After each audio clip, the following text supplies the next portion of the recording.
2. Skelling's intellectual intuition as the first manifestation of irrationalism. Modern irrationalism springs from the major socio-economic, political and philosophical crisis occurring at the turn of the 19th-20th century. The decisive event sparking off the main elements in the crisis was naturally the French Revolution.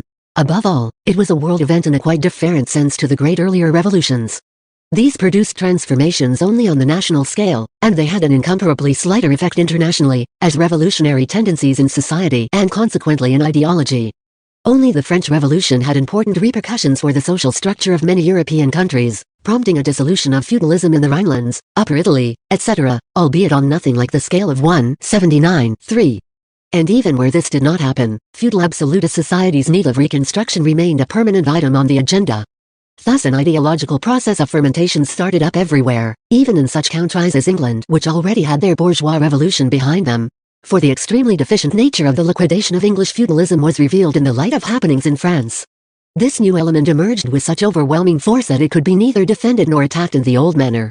Not by accident did the modern historical movement stem from these conflicts, the dialectical view of history in classical German philosophy, the rapid further development of historical studies by the French historians of the Restoration period, the historical spirit in the literary works of Walter Scott, Manzoni and Pushkin. Although it was a reactionary fable that the Enlightenment was anti-historically minded, what now sprang up far exceeded the stimuli provided by Herder.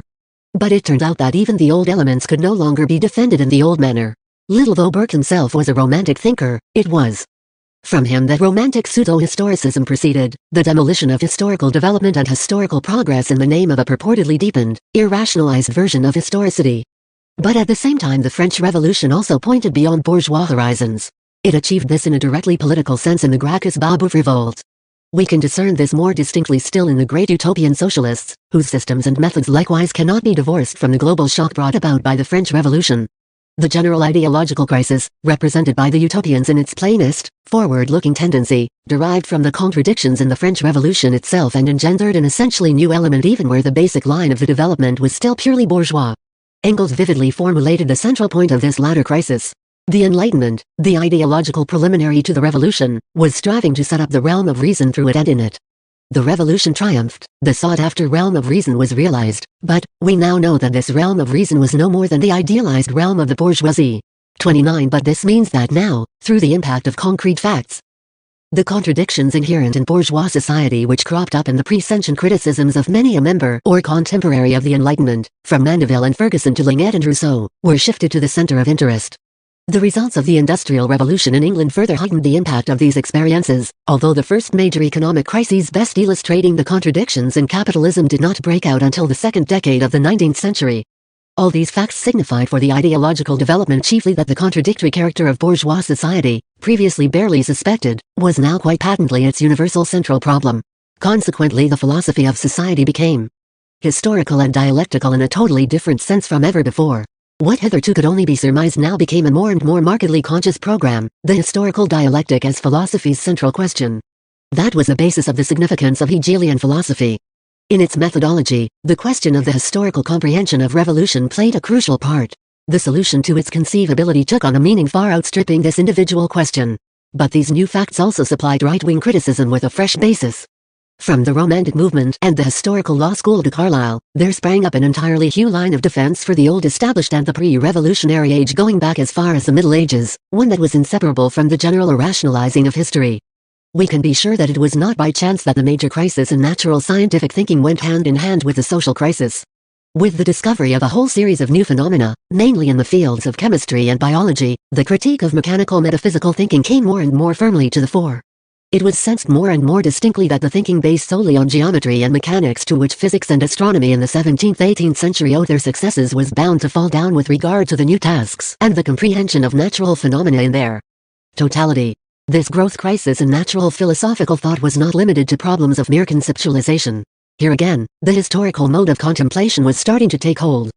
Consider the astronomical theories of Kant and Laplace, the discoveries of geology and paleontology, the beginnings of the theory of evolution, the incipient opposition to great mechanistic systematizers like Linnaeus and Cuvier. Consider Goethe, Geoffroy de Saint-Hilaire, Lamarck, and so on.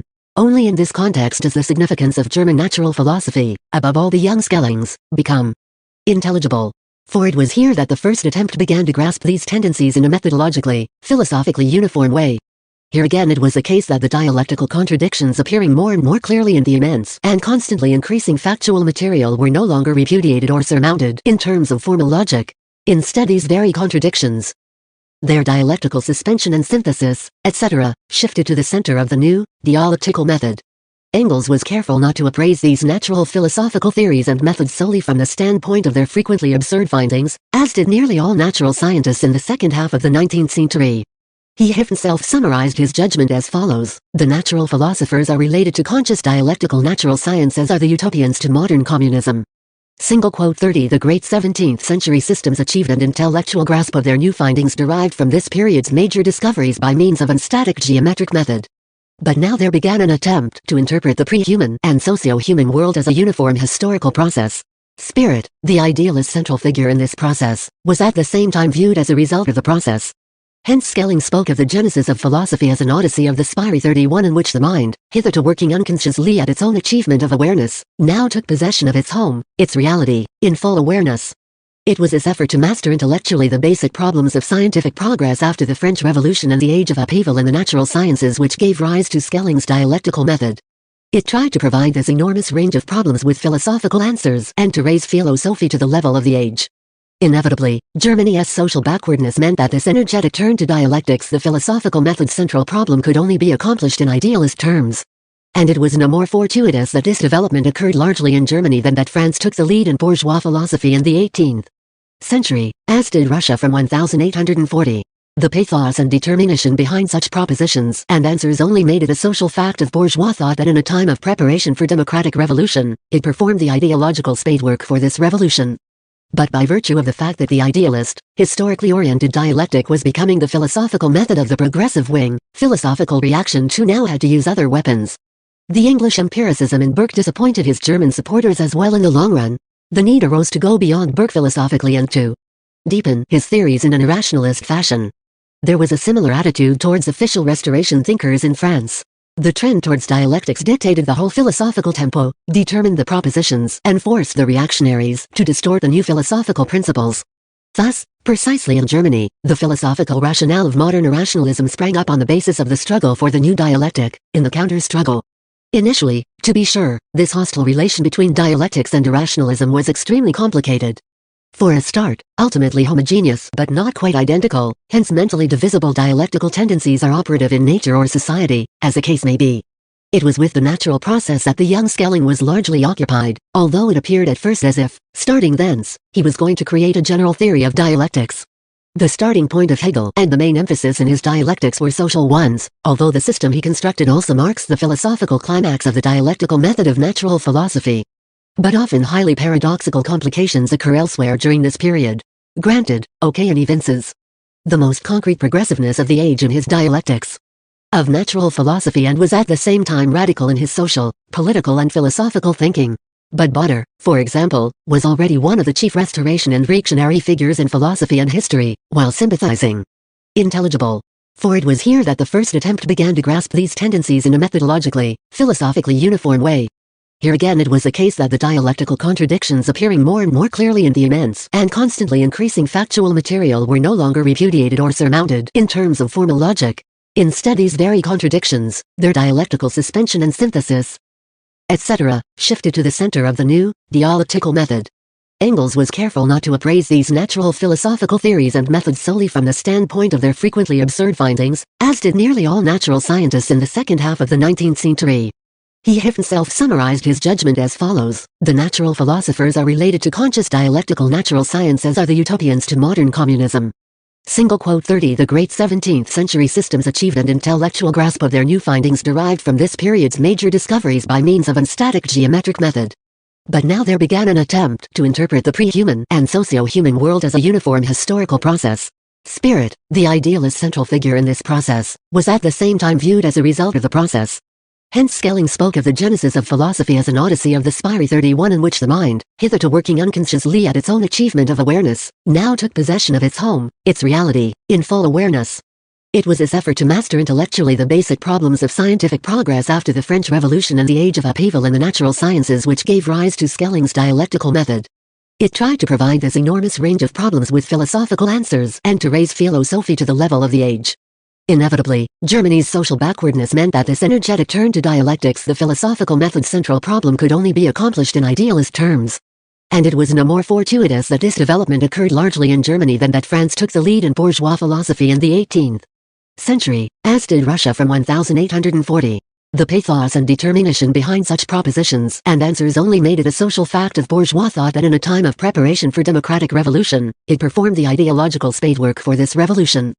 But by virtue of the fact that the idealist, historically oriented dialectic was becoming the philosophical method of the progressive wing, philosophical reaction too now had to use other weapons. The English empiricism in Burke disappointed his German supporters as well in the long run. The need arose to go beyond Burke philosophically and to deepen his theories in an irrationalist fashion. There was a similar attitude towards official restoration thinkers in France. The trend towards dialectics dictated the whole philosophical tempo, determined the propositions, and forced the reactionaries to distort the new philosophical principles. Thus, precisely in Germany, the philosophical rationale of modern irrationalism sprang up on the basis of the struggle for the new dialectic, in the counter-struggle.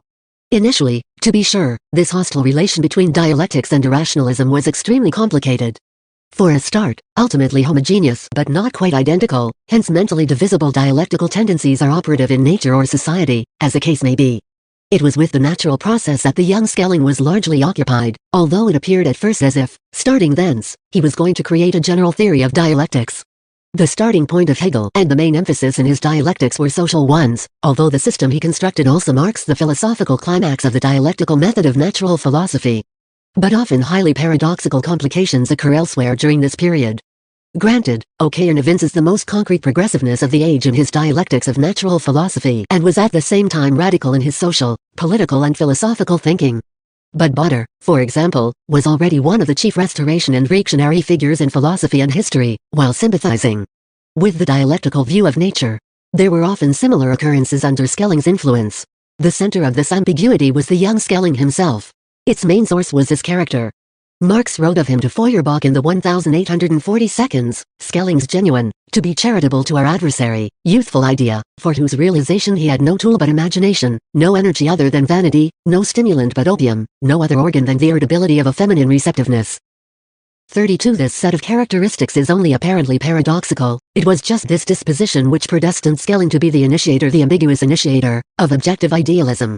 He began to tackle the task half unconsciously. Although he shared, in his youth, Hegel's and Hölderlin's enthusiasm for the French Revolution, his awareness of the philosophical extent of the social upheaval was very undeveloped.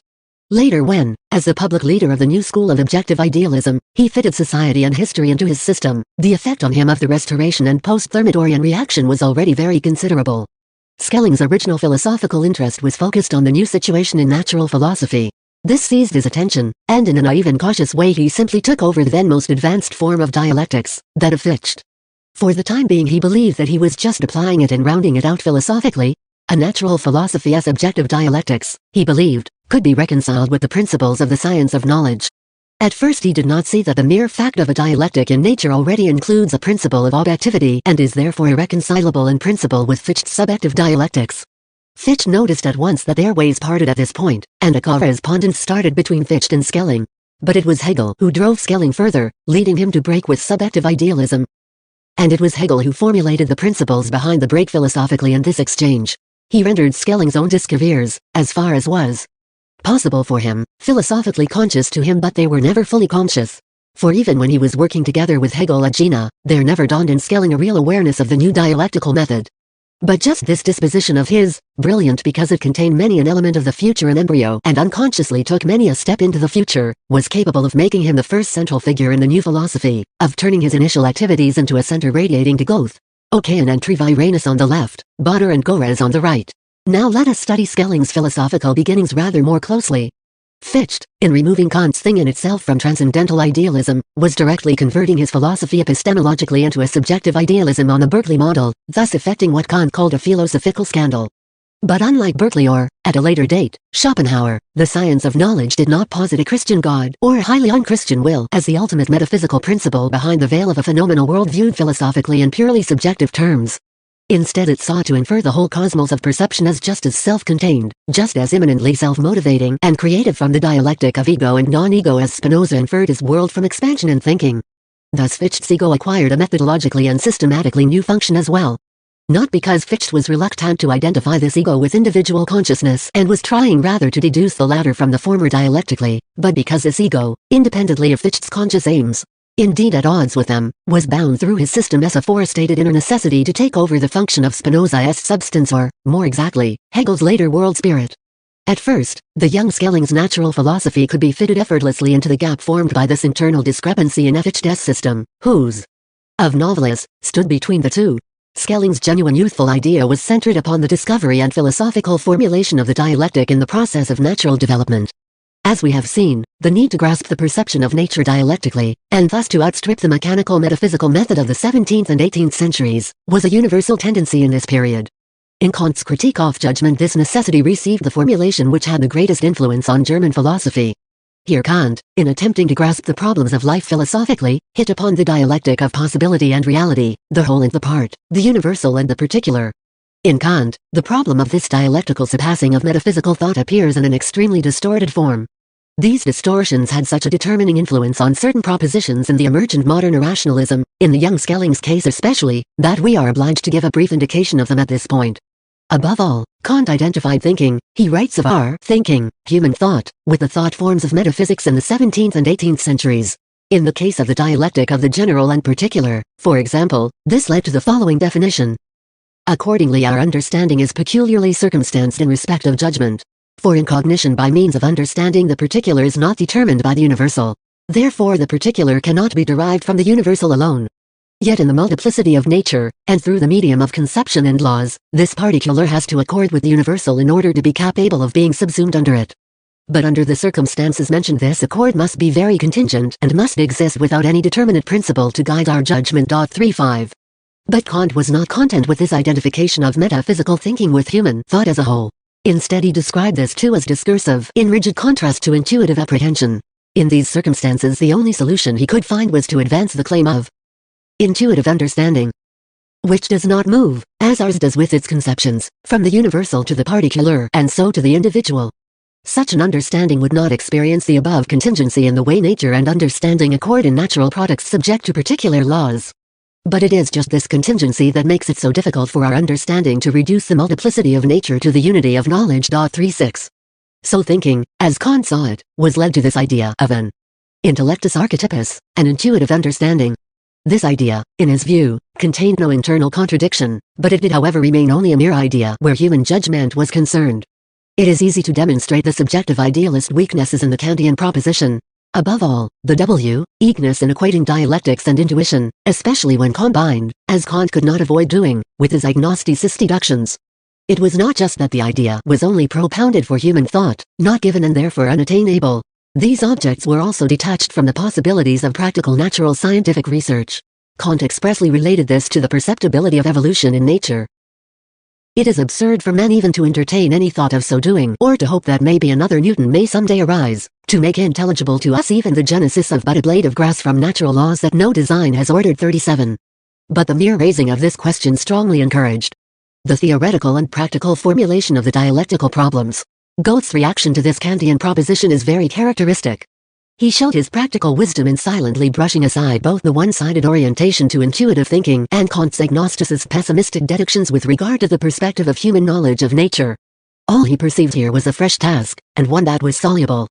With direct regard to Kant's theory, Goethe said of his own praxis, if I had ceaselessly hunted after that typical element unconsciously at first and through an inner impulse, and if I had even succeeded in constructing a picture based on natural principles, then nothing could prevent me now from bravely undergoing the adventure of reason, as the sage of Königsberg himself calls it. 38. And both his natural philosophy and his aesthetics are full of concrete propositions and answers in which the dialectics postulated find practical expression without laying any weight on the Kantian antithesis of discursive and intuitive. With the young Schelling the situation is quite different. For him these famous paragraphs from the Critique of Judgment were not, as with Goethe, merely an inducement to go on strictly pursuing a path already taken, but the real philosophical starting point in the battle simultaneously to overcome Fichte's subjective idealism and mechanical metaphysical thinking in natural philosophy to date. That is why the antithesis of discursive and intuitive plays a downright crucial role in Schelling's philosophy.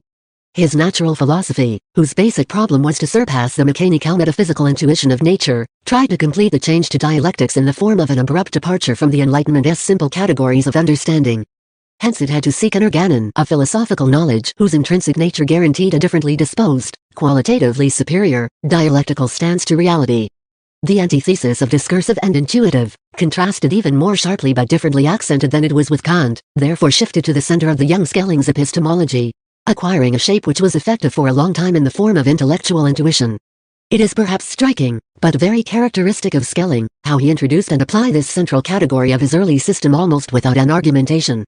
Exactly what caused Kant's doubts about human reality and the possibility of realizing the intellectus archetypus, that is to say the very act of surpassing the limits of discursive thinking, was the evidence for Schelling of intellectual intuition. The problem of dialectics was in the air in the Germany of the time. Dialectical beginnings were already rife in the transcendental philosophy of Kant and Fichte. Every attempt to make scientific headway with the period's major topical problems was bound to raise dialectical questions and to reveal the limitations of mechanical metaphysical thought. The young Schelling's best and most positive side was that he was repeatedly confronted with these contradictions in natural phenomena and simultaneously with the objectivity and unity of the process of nature, and that he stated his new insights into these, even if they lacked an adequate scientific and philosophical foundation, with great vigor, intrepidity and forthrightness. So the result was his departure from both Enlightenment philosophy and that of Kant and Fichte. He was divided from the former by the need for a radically new conceptualizing capable of expressing philosophically contradictoriness itself as the foundation of natural phenomena. Let us take as an example the problem of life. Life comes about through a contradiction in nature, but it would expire of its own accord if nature did not offer resistance.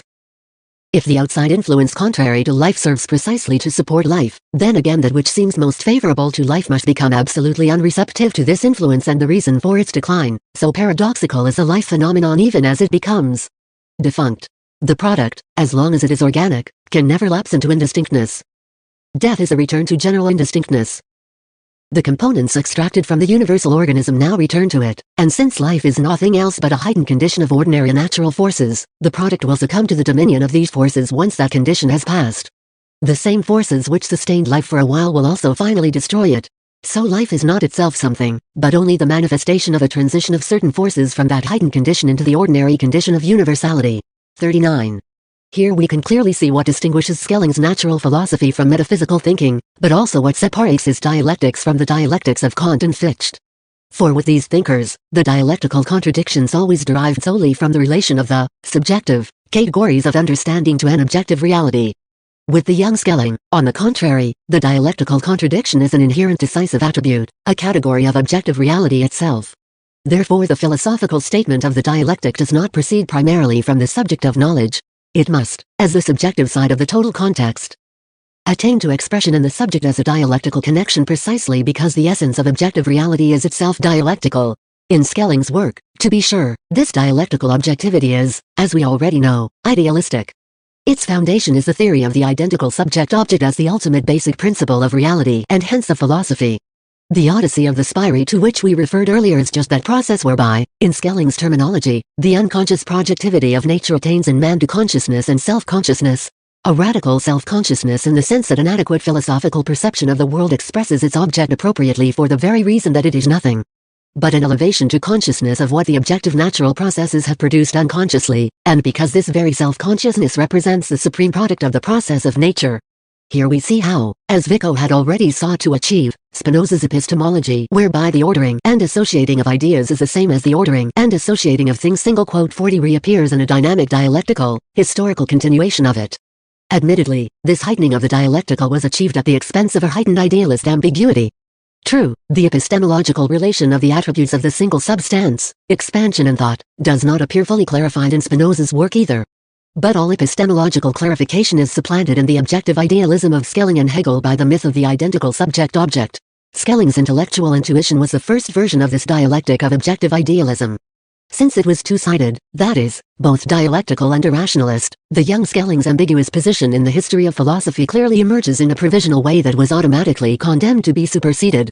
His intuition was two-sided because we find, on the one hand, a dialectical surpassing of the contradictions apparent in objective reality as immediately given, a path towards perceiving the essence of things in themselves, and hence an epistemological surpassing of these manifest contradictions, rigidly pinned down, through the categories of pure understanding those of the Enlightenment's metaphysical thinking, but also those of Kant and Fichte. On the other hand, this same intuition implies an irrationalist flinching in the face of the immense perspectives and logical difficulties inseparably linked with an advance beyond merely sensible thinking to rationality and rigorous dialectics. In my book on the young Hegel 41 I have analyzed in detail, from the angle of Hegel's development, the contrast in philosophical method which now arose between Schelling and Hegel, who both built their systems and methods upon the identical subject-object. Here I shall only recapitulate the philosophical crucial elements. With Hegel, the bridge from understanding to reason is a supersession in its specific triple meaning, as negation, preservation and elevation to a higher plane. Between understanding and reason there prevails a dialectical contradiction which permeates Hegel's whole system and constitutes in particular the core of the logic of essence. Hence logic, for Hegel, had to become the basic science of the new, dialectical philosophy. With Schelling, on the other hand, a rigid contrast is established between understanding and reason. Here there are no dialectical bridges and mediating links. The transition is now a leap which, once accomplished, negates the categories of understanding from the standpoint of the philosophy reached through this leap and leaves them behind. Schelling repeatedly expressed the contrast as abruptly as he could. He regarded intellectual intuition as something raised above all doubt. It is that which can be presupposed straightaway and entirely unsummoned, and in this respect it cannot even be called a postulate of philosophy. Quote 42 Hence it could not be taught either. It is clear that it is not something which can be taught. All attempts to do so are therefore wholly futile in learned philosophy, and approaches to it, since they necessarily form an avenue which precedes philosophy, preliminary expositions and the like, cannot be found in exact learning. 43 Next Schelling writes of the contrast with understanding, and we cannot grasp why philosophy should be obliged to pay special heed to those incapable of it. It is more proper to cut off access to it sharply and to isolate it from ordinary knowledge on all sides such that there is no road or footpath from the one to the other. This is the start of philosophy, and anyone who has not arrived yet or who fears this point can stay away or turn back. Quote 44 And with strict logic, Schelling contrasts intellectual intuition with all abstraction by defining it as follows: this knowledge must be an absolutely free knowledge precisely because all other knowledge is not free. It must therefore be a knowledge not attained through proofs, conclusions or the mediation of any concepts at all, and thus altogether an intuition. 45 Here we have a model example of how irrationalism arises out of the philosophical evasion of a dialectical question clearly posed by the age. The task, one that was posed equally for natural philosophy and social philosophy, was that of breaking through, in scientific philosophical terms, the barriers of metaphysical thinking, thereby acquiring a philosophical conceptual, scientifically usable and progressive instrument for solving the major problems of the period. We have noted the importance of the steps which Schelling took in this direction. He surpassed the philosophy subjectivism of Kant and Fichte, albeit tentatively and not with philosophical conviction. In a series of important natural philosophical questions, he at least presaged those of objective dialectics by posing them in their most general abstract outlines. He recognized and demanded the necessity of a philosophical conceptualizing higher than that of the categories of understanding. At first, to be sure, the escape into irrationalism came about with as little clear awareness of it on the philosophical level as that evinced when Schelling went beyond the subjectivism of the science of knowledge. And this at the crucial point with regard to the problem of the nature of the new science of dialectics, and of its philosophical relation to the contradictions of the conditions of understanding. This crucial point was the interpretation of the dialectic itself. Naturally Schelling saw the difference and contrast between formal and dialectical logic, between metaphysical and dialectical thinking relatively clearly. He said of the former, accordingly, it is a quite empirical doctrine which postulates the laws of ordinary understanding as absolute, for example, that of two concepts which are contradictory opposites, only one accrues to each essential being, which is perfectly correct in the finite sphere, but not in speculation, which begins only in the equating of opposites. 46 Thus logic itself in its form up to then was something purely empirical to him. He saw, however, obviously under the temporary influence of Hegel, with whom he was still closely collaborating when he penned these considerations, a certain possibility of coherence between dialectical logic and philosophy proper on the basis of intellectual intuition. Hence in the exposition directly preceding the passage just quoted he was able to say of logic, if this was intended to be a science of form, a pure aesthetic theory of philosophy, so to speak, it would have to be what we have characterized above under the name of dialectics. Such a theory does not yet exist. Should it be purely on account of finite forms in their relation to the absolute, it would have to be scientific skepticism, and Kant's transcendental logic cannot be taken for that either. Quote 47 Thus the maximum philosophical role which Schelling concedes to such a logic is to prepare the ground for intellectual intuition and the leap into authentic, intuitive philosophy by analyzing the categories of understanding and by proving their imminent contradictoriness. But philosophy itself has little to do with this preliminary science. Here Schelling was, objectively, as we shall see later on, the direct forerunner of Kierkegaard's view of dialectics, or rather, of Kierkegaard's repudiation of dialectics as a means of knowing reality. We see therefore how, already with the young Schelling, just that mode of perception which was supposedly qualified to open the way to dialectics closes this door to scientific, rational dialectics, dialectical logic and rational knowledge, at the same time opening up all the avenues to irrationalism. It makes no essential difference to this basic fact that the young Schelling was as yet by no means an irrationalist in the present-day sense, indeed not even in Schopenhauer's or Kierkegaard's, or at any rate he did not intend to be. For the world which intellectual intuition was supposed to render accessible was, as Schelling then conceived it, by no means inimical to reason, not even meta-rational. On the contrary, it was precisely here that the real forward movement and development of the universe was supposed to be revealed in all its rationality. Certainly, after Schelling abandoned the means of rationally revealing and accounting for it, dialectical logic, at the entrance to the actual sanctuary, there only remained at his disposal the tools of formal logic. These, far from fortuitously, gave the impression of this inspired intuitiveness through a subjectivistic, arbitrary treatment of the problems. It is significant how great part analogy plays in the young Schelling's practical logic of philosophy. But this was just how this first, wholly indecisive phase of the rationalism nonetheless became the methodological model for all the later ones. Formal logic always constitutes the internal complement, the materials formally ordering principle for any irrationalism claiming to do more than to transform the whole world picture into an amorphous flux apprehended by a purely intuitive intuition. So this method of Schelling's already defines the propositions for Schopenhauer as later for Nietzsche and, after Nietzsche, for Dilthey's descriptive psychology, for intuition of the essence and phenomenology, ontology and existentialism, etc. The resultant irrationalist deviation from dialectics at the entrance to its real domain produced in Schelling another mode of acquiring a lasting significance for the development of irrationalism, epistemological aristocratism. For every philosophical rationalism, especially the Enlightenments, which looked upon itself more or less consciously as the ideological preliminary to a democratic upheaval, it was self-evident that knowledge of truth was accessible, in principle, to everybody who obtained the factual prerequisites. Hegel, in Continuum Philosophiae's great scientific traditions, found it equally self-evident when giving his rationale of dialectical philosophy, dialectical logic, that this was in principle attainable by all.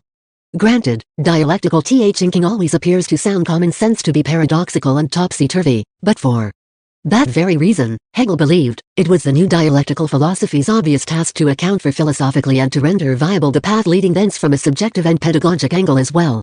It is generally recognized that the great crowning work of his early period, the Phenomenology of Mind, set itself this aim among others, and this aim was not the least of them. But that was exactly why the phenomenology was leveled in essence against Schelling, the aristocratic nature of his epistemology included. True, Schelling went as far as to concede that what cannot be actually learnt from philosophy but can be practiced under instruction is the art side of this discipline, or what we can really call dialectics. 48 But we already know that dialectics, with Schelling, could form at best a propedeutic to authentic philosophy. Because, however, this, albeit negative, connection existed, Schelling took it as proven that the dialectics too has a side from which it cannot be learned, and that it rests on the creative faculty no less than what we might term the poetry of philosophy, in the original meaning of the word. 49 Thus insofar as the dialectic is really philosophical, it ceases to be something which may be learned by everyone. It goes without saying that this impossibility of essential knowing for everybody, the restriction to those chosen from birth, pertains to intellectual intuition itself to an even greater degree. Thus the new irrationalism was adopting, with bourgeois and secular overtones, an epistemological motive of most religious philosophies. Perception of the deity is only possible for those whom God has chosen. This outlook had already sprung up in prehistorical magic rites as the class prerogative of the priesthood. It dominated the Eastern religions, above all Brahmanism, and it was, with certain modifications, also prevalent in the Middle Ages. To be sure, it is characteristic of the strong influence of the Bourgeoisement process from the Renaissance and Reformation onwards that this theme plays hardly any part in Pascal. Even Jacobi, in spite of his aristocratic individualism, did not consider it important to make much of the aristocratic character of his intuitionism, immediate knowing. Only with the pseudo-historical, pseudo-dialectical philosophy of the Restoration period, and the reactionary backlash against Enlightenment philosophy which was the philosophy of the French Revolution, did aristocratism again begin to occupy a central place in epistemology. In Germany it was Franz von Baader who advocated this tendency with the greatest determination. Its Restoration character is far more plainly visible in him than in Schelling. Baader took up arms against the whole of philosophy since Descartes with the exclamation that it was absurd without God, to wish to perceive God. 50 Perception against the will of what is perceived is bound to be an incomplete perception. And he drew this inference, not to begin philosophy with God is tantamount to repudiating God. Here, Quite evidently, only a man whom God has chosen can perceive God. Philosophical knowledge is, according to B. Otter, the privilege of aristocratic savior figures chosen by God. And naturally the young Schelling's aristocratism was far less thoroughgoing, although we shall see how the remorseless logic of his development drove him closer and closer to B. Otter. Politically and socially too, Schelling in his Jena period did not yet overtly support a restoration. Although again we shall see that the logic of his development made him the philosophical inspiration for Stahl's philosophy of right and the champion of romantic reaction under Friedrich Wilhelm IV in the 1842. But already in Jena, his aristocratic and the Enlightenment philosophical tendencies were closely combined with reactionary political ones. His polemic against the Enlightenment philosophy of understanding was quite overtly anti-democratic. It quite openly opposed it for paving the way for the revolution. The elevation of common understanding to an arbiter in rational matters inevitably produces a clocracy in the domain of the sciences and with it, sooner or later, a general uprising by the mob. 5. To counter it, philosophy had to use its aristocratic veto. If anything is capable of stemming the inrush whose mixing of higher and lower values has become more and more visible since even the mob has begun to write and every plebeian has promoted himself to the rank of a judge. The nit is philosophy, whose natural motto is the phrase Odi profanum vulgus et artio 52. The foundations of the completely reactionary turn can therefore already be found in the young Schelling as well. These early tendencies of his were further heightened by the manner in which, in contrast to Goethe, he anchored intellectual intuition philosophically in his system and method. Given Schelling's declarative manner and the abrupt, clear-cut separation from everything conceptual, we can hardly speak of a philosophical rationale. Goethe interpreted the problem set by the critique of judgment, the problem of the new association of the universal and particular exceeding the simple laws of understanding, as a practical task for natural science in the light of philosophy. As a spontaneous dialectician he established a whole series of such connections in reality, or began in his natural science at least to fathom them on a pre-sentient basis. He could therefore commit himself with a philosophically clear conscience to the adventure of reason. For Hegel, the dialectic of the categories of understanding, which he called reflection determinants, produced those concrete logical bridges which could lead to solving this task. Here it is important to establish that the dialectical contradictions emerging in this way no longer have anything to do with the Kantian antithesis of discursive and intuitive knowledge. These expressions never play any part in the mature Hegel's terminology. This was not so with Schelling. He accepted uncritically the Kantian opposition of discursive and intuitive, exceeding Kant in this respect only inasmuch as he affirmed, at least for the chosen few, the philosophical geniuses, the realizability of intuitive perception for human consciousness, which Kant denied. From this position, He was forced into somehow demonstrating the possibility of the reality of intellectual intuition for human consciousness. This demonstration consisted, in essence, of showing forth an unquestionably existing and creatively functioning human procedure in which, he asserted, there was such an intuitive perception, raised above all doubts. This, in Schelling's view, was the aesthetic procedure. The faculty which thereby attained expression and the subject-object structure manifesting itself were proof for him that the human subject can indeed possess the attributes required for intuitive reason. Kant himself did not contemplate using aesthetics to resolve the new epistemological difficulties. When this problem cropped up, the critique of judgment had left the whole sphere of aesthetics far behind it, and even in retrospect Kant did not think of resorting to the aesthetic process to resolve this question. To be sure, Kant's diffidence derived from the fact that he did not see in the aesthetic procedure any way at all of perceiving objective reality. With Schelling, on the other hand, it was possible for this procedure to become the organon of world perception because to his mind, the essence of art was the apprehension and revelation of the cosmos of things in themselves, and he therefore viewed art, albeit in an idealist mysticized form, as reflecting the objective reality of the world of things in themselves. Fichte, on the contrary, already touches on this connection. In his system of ethical theory Fichte takes up the relation between the transcendental and aesthetic view of the world and defines the relationship by stating that art turns the transcendental viewpoint into the universal one. What the philosopher toils to acquire, the aesthete possesses. Without definite thoughts on it.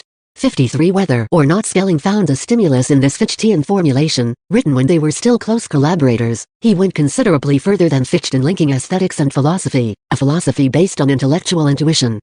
In the system of transcendental idealism, Schelling's prime concern in this respect appears in the title of the final section, Deduction of an Organ of Philosophy.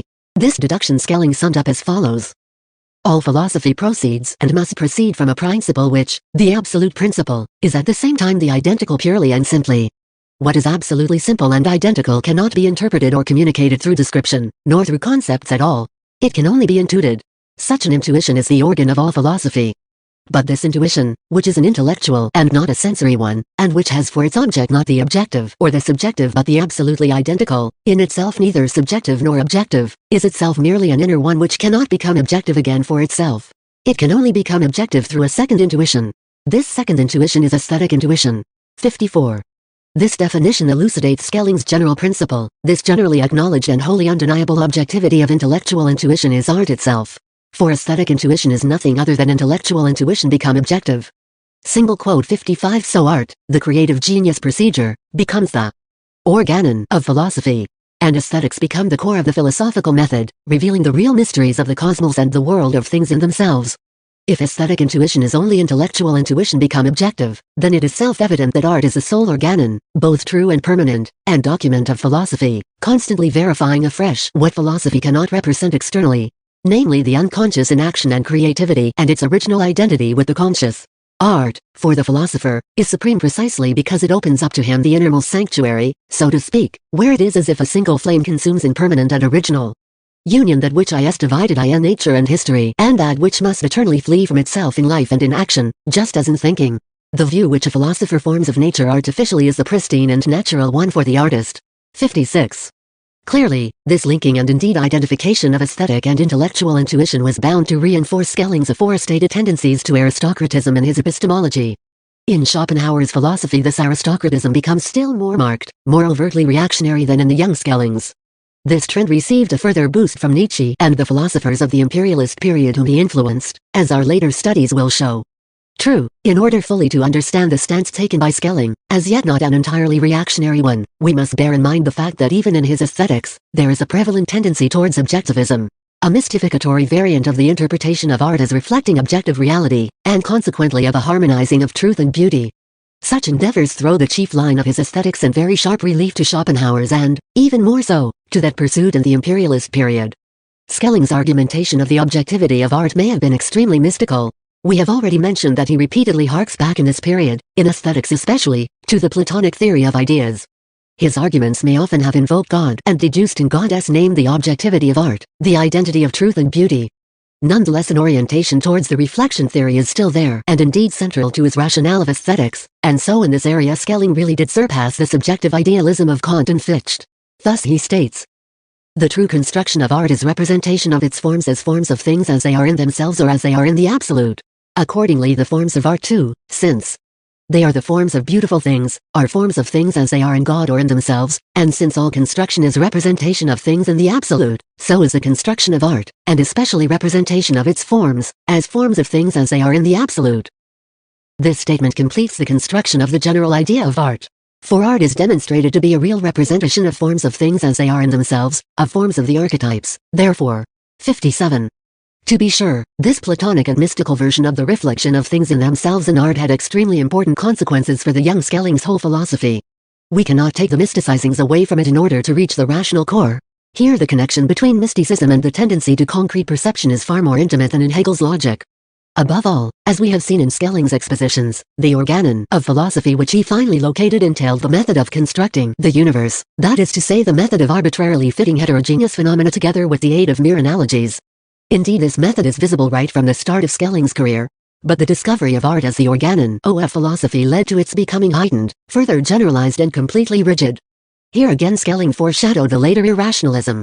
After all, intuition as the organon of philosophy can only function and register a substantial pseudo-image of the world if there is a methodological underpinning of the arbitrary fitting together of objects.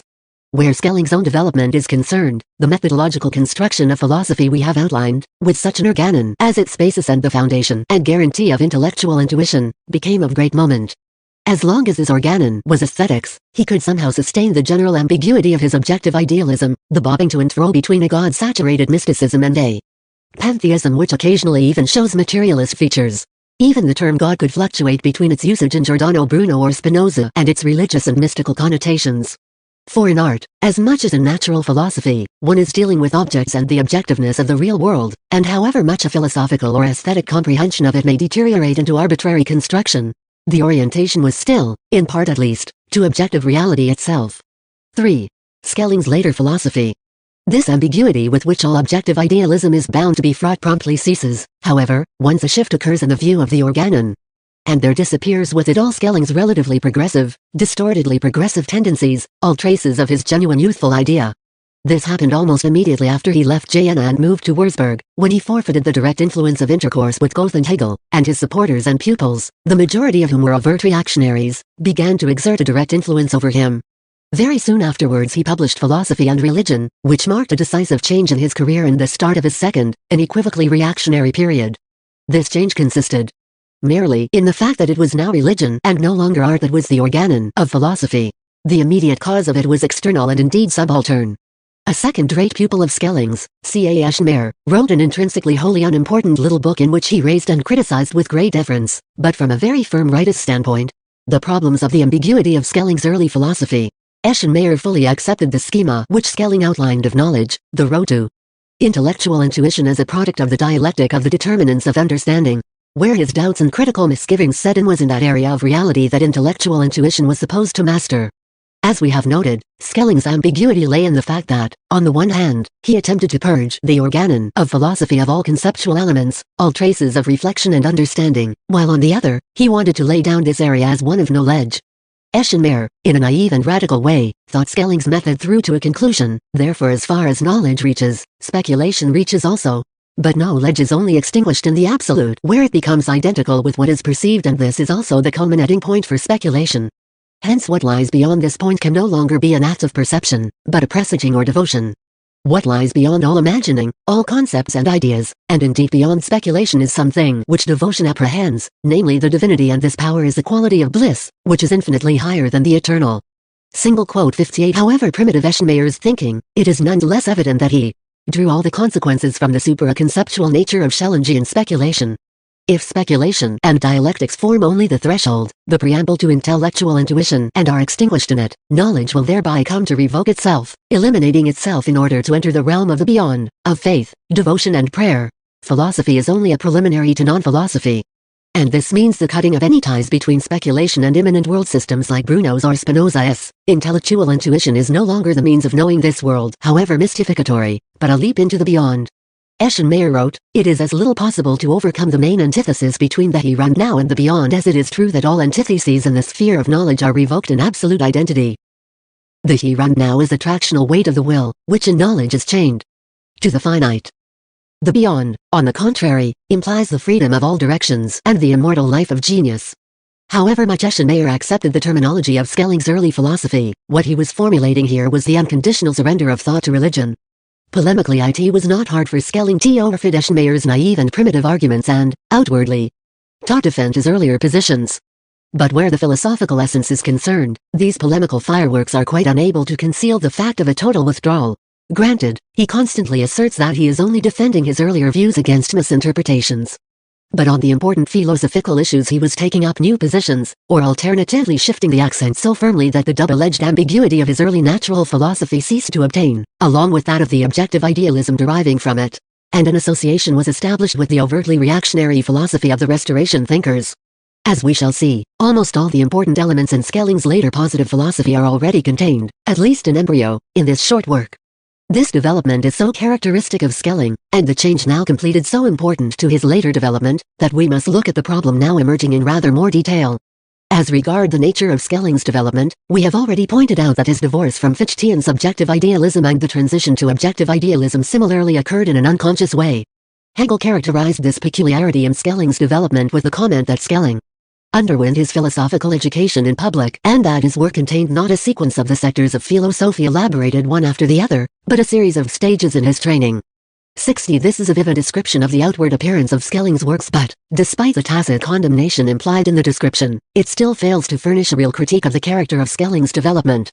This is found not only in the often unconscious, spontaneous change of outlook but, most of all, in the fact that Schelling still maintained there was an uniformity to his philosophy long after abandoning his old views and indeed going over to the opposite.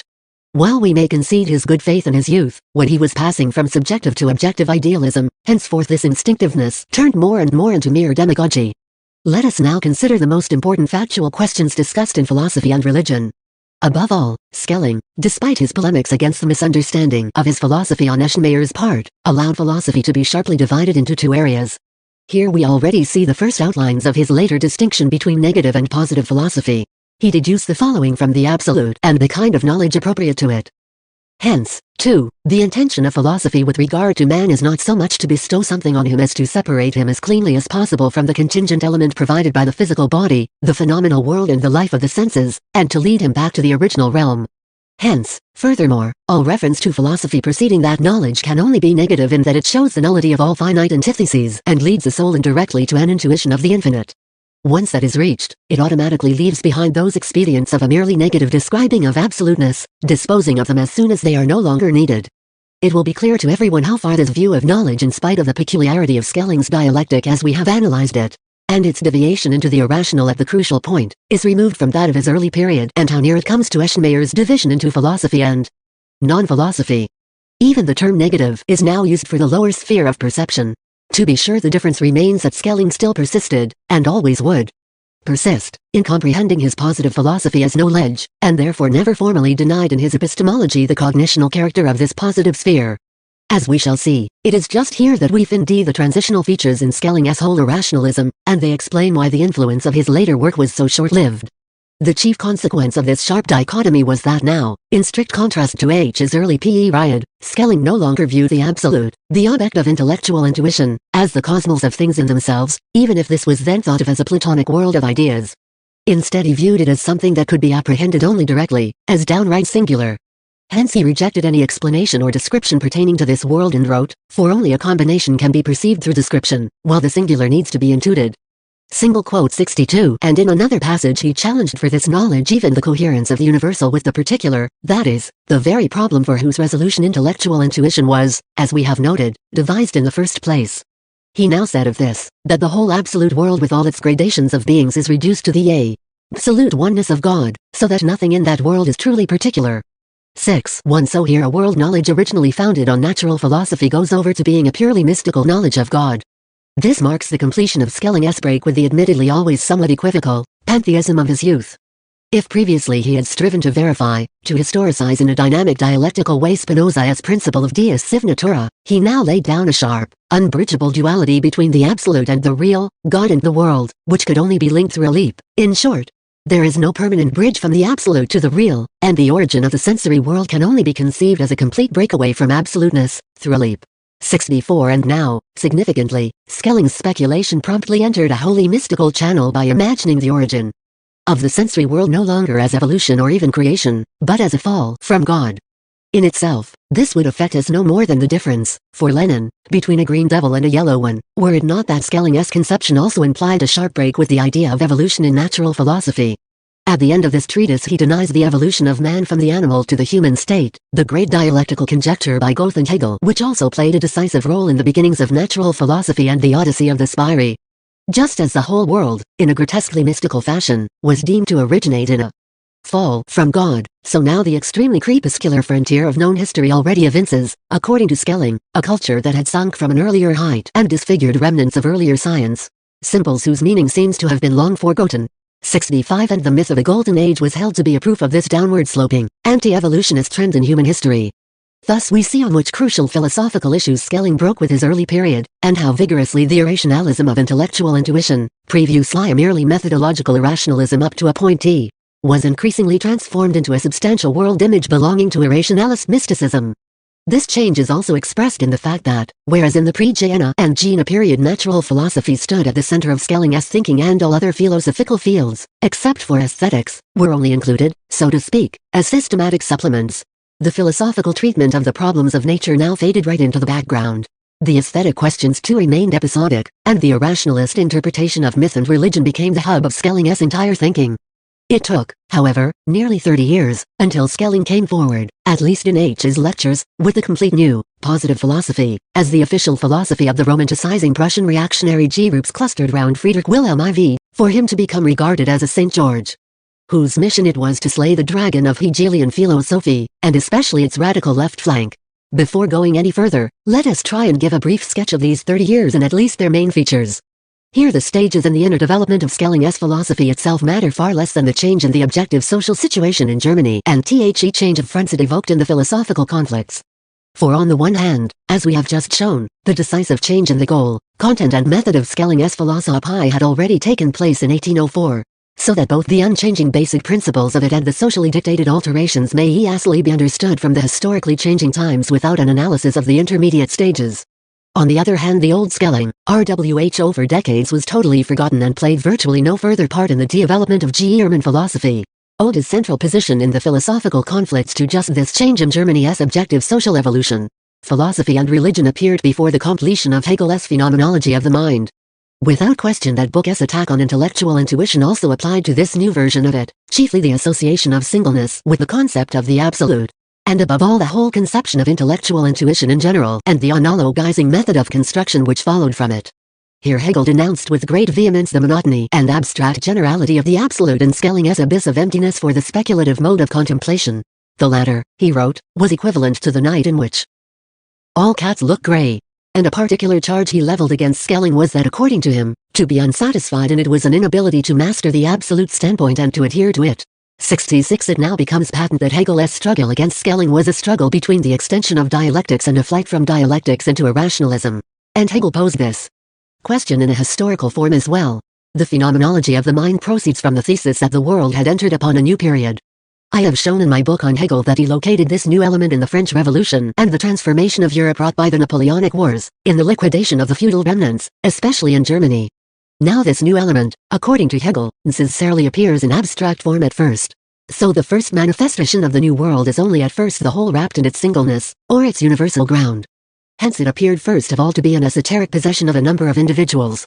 Philosophy as historical task, however, was to perceive the new element in its own agitation and its universal determination, that is, in a concretely dialectical way. Only what is perfectly determinate is at the same time exoteric, comprehensibly and capable of being learnt and the property of all. Scientific understanding is a road to it that is equally available to all, and to reach rational knowledge understanding is the rightful claim of the consciousness joining science. 67 Therefore Hegel's polemic against Schelling's aristocratic epistemology, one that was closely linked with the change to irrationalism, can no more be separated from the issue of a concrete and scientific or abstract irrationalist method than it can be separated from the contrast between the two thinkers' socio-historical perspective in the great crisis of their age, from the question of whether to be forward-oriented in this crisis, towards the dissolution of the feudal remnants, or oriented backwards to restoration. This marked the first major battle between objective idealist dialectics and irrationalism. It meant the defeat of the Schelling form of irrationalism, both the first, ambiguous form, which was linked with the historico-evolutionist method in natural philosophy, and the second, already overtly religio-mystical form. The Hegelian form of dialectics began to assume its dominant position. It did so, to be sure, only gradually and not without very important modifications. For with the fall of Napoleon and with the rule of the Holy Alliance, the young Hegel's energetically forward-pointing, futuristic perspective, which saw in the contemporary period the start of a new era in human history, likewise entered a crisis. The later Hegel's philosophy of history was a resigned one, far more prone to compromises than was the philosophy of his phenomenology. 68 Henceforth the contemporary period was no longer viewed as the start but as the conclusion of a major era of development. Philosophy no longer looked forwards but into the past, and the future ceased to define the contemporary age and its philosophical interpretation. Philosophy, no longer under an obligation to welcome and to acknowledge the new departures of the mind, was presented as the owl of Minerva, able to set out on its flights only as dusk began to fall. 69 In our present examination of the history of irrationalism, we cannot undertake to expound the consequences of this change for Hegel's philosophy. We must confine ourselves to stating that, in spite of it, Hegelian philosophy logically fulfilled the program of the phenomenology, the scientific exposition of the objective categories of the dialectic, as far as was possible within the bounds of idealism. That its method, again within idealist bounds, took hold of the idea of evolution and tried to implement it concretely in different areas, and that its view of society was oriented to constitutional monarchy, thus outstripping, albeit extremely irresolutely, the political state of affairs then obtaining in Germany, and so always polemicizing against the ideological advocates of romantic reaction. This form of Hegelian philosophy became dominant in Germany, especially in Prussia. To be sure, its predominance only lasted until the July Revolution in France. Hereupon Germany entered a new phase in the class struggles, of which the philosophical reflection was bound to disrepeat first the Hegelian system and then Hegel's idealist dialectical method as well. This process of dissolution in Hegelianism already began during the philosopher's lifetime in his controversy over the July Revolution with his hitherto faithful pupil, Edward Gans. We cannot discuss the process in detail here, but Hein, David Friedrich Strauss, the Halle Yearbooks, the Berlin Freethinkers, Feuerbach, etc. signify different stages in this dissolution occurring before the 1848 revolution, and all these intellectual conflicts were part of the ideological spadework for that revolution. Then Marx and Engels founded dialectical and historical materialism, thereby surmounting for good every form of idealist dialectics. The central philosophical question in this transitional period was the struggle against the ambiguity of the idealist dialectic grounded in its essence. To elaborate and to unmask its backward tendencies, which crossed the line into theology, was one of the main achievements of Ludwig Feuerbach in paving the way for the great, and sudden, changeover to the highest type of dialectics, the materialist type.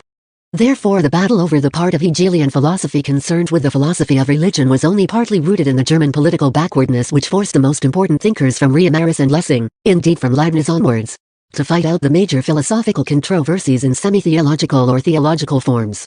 At this stage, the battle was a necessary preliminary to overcoming philosophical idealism in its supreme form, that of Hegelian dialectics. Its ambiguity on the religious issue, the aforestated vacillation of idealist dialectics between official Christian theology and a pantheism sometimes bordering on atheism, had to be openly elaborated and criticized in order to clear the way for the overcoming of idealism. In this process, with Feuerbach for example, there may have been a temporary loss of some valuable dialectical elements whose progressive conjectures only dialectical materialism subsequently raised to a scientific plane. But the surpassing of Hegel in this respect was very closely connected with the social necessity of advancing, politically, beyond Hegelian philosophy of right, philosophy of society and so forth. So for all the bourgeois limitations, the ideological eccentricities and muddle-headedness of the leading radical young Hegelians, the dissolution of Hegelianism still created for Germany an ideological basis for the ultra-leftist bourgeois Democrats' struggle on the eve of the Democratic Revolution. The campaign against Hegel and Hegelianism as viewed from the democratic angle necessitated the summoning of Schelling to Berlin on the part of the Prussian reactionaries, with Friedrich Wilhelm IV at their head. Here it makes no difference how far Schelling himself was clear about the situation, and how far he thought that he was only going into battle against Hegel, who had pushed his own philosophy into the back row MD. What matter are the ideological needs he had to fulfill? In the social context we have the following factors to consider. Restoration ideology was striving for a return to the pre-revolutionary Ancien regime, and indeed many of its spokesmen even envisaged a return to the Middle Ages. Novalis provided the clearest expression of this tendency in Germany with the essay Christendom or Europe. But the more lucid and resolute the outward formulation, the more confused it becomes inwardly and intrinsically, because then the gap between ideology and the social reality becomes all the more unbridgeable. For inwardly, the reign of the remnants of feudalism in France before the Revolution was so badly shaken that French society around 1789 was far removed from a genuine feudalism, let alone feudalism as idealized a la novelis. While it was the feudal leftovers that dictated the necessity of the revolution, it was at the same time their decomposition and the continual growth of capitalist elements that produced the objective impossibility of a return to the old state of affairs. Despite all the Holy Alliance's desperate efforts to restore or else to preserve pre-revolutionary political conditions, the rapid capitalization of Europe was inexorably advancing with all its ideological and political consequences, and during Restoration rule also it came into continual, increasingly acute conflict with that rule's official politics and ideology. Balzac was the great historian in France of this process, in which the power of money triumphed over all. Aristocratic facades and the isolated persons who took Restoration ideology seriously became tragi-comic knights of the doleful countenance. This conflict also determined Restoration philosophy in Germany, although of course here the capitalization process advanced far more slowly than in France, thus allowing such examples of the fanatical narrow-minded reactionary or unscrupulous corruptible speculator as Goerres or Adam Mueller a far louder and more effective say. The typical thinkers were however those who endeavored to harmonize the Restoration outlook with the new scientific and philosophical trends, trying to reinterpret the latter to such an extent that they would be acceptable to the official clerical reactionary worldview. Such efforts can be already noticed in Schelling himself. But the most important such figure in Germany philosophy during that age was Franz von Beater. From our standpoint, the most important thing about him is that he unmasked from a rightist angle objective idealism's ambiguity on the question of religion, always bringing to light the latent godless tendencies. Such forms of denunciation we have already observed in Jacobi. But Jacobi countered philosophical atheism not with a concrete religion but only with his own vapid and abstract immediate knowing. So Schelling, under Restoration conditions, could easily ward off his attack. Here Beater always had a concrete religiosity as an answer. The essence of his philosophy, as we have previously intimated, was to arrange the results of the development from Kant to Hegel in such a way that their atheistic and revolutionary elements were eliminated and a philosophy arose on this basis that was acceptable both to scholars and the orthodox reactionaries. Thus he accused Fichte of atheism on account of the autonomy of his ego. Thus he saw a materialism in Hegel's view of matter as an externalization of the mind. 70. It is particularly important in this context that in specific newly discovered natural phenomena such as galvanism, animal magnetism, etc., Bader saw forces which dealt the coup de grace, as it were, to the mechanistic natural phenomena dominant since Descartes. And since his chief polemic was directed against Enlightenment psychology, ethics and political theory, he so summed up his standpoint as almost to sound like a modern Jaynes or Eddington. The dispiriting of one's own soul was already thought to be finished, and the objective proof and guarantee of this self-derailment to be located in external nature, held moreover in a totally mindless state. When nature herself began to utter more distinctly than ever what is of the soul and the mind, something, admittedly, that constantly addresses us through its multivocal sign language. 71 Here it is far plainer than with the young Schelling how the contradictions that had appeared in the mechanistic view of nature, which the progressive advocates of German natural philosophy were taking more and more in the direction of dialectics, turned into reactionary irrationalism.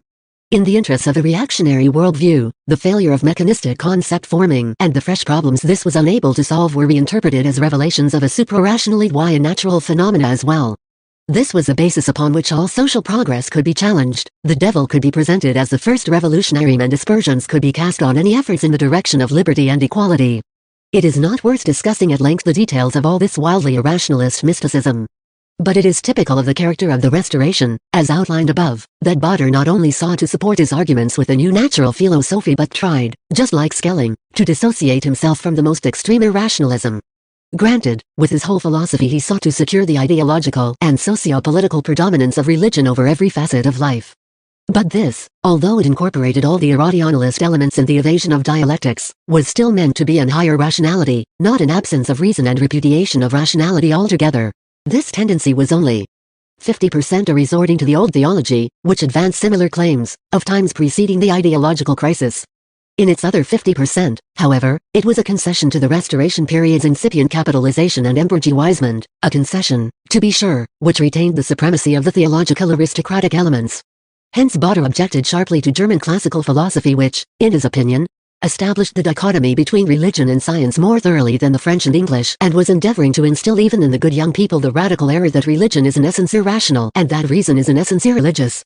73 Naturally, the exacerbation of the German class struggles had an effect not only on the radicalizing dissolution, on left-wing Hegelianism, but also on the reactionaries' philosophical strivings.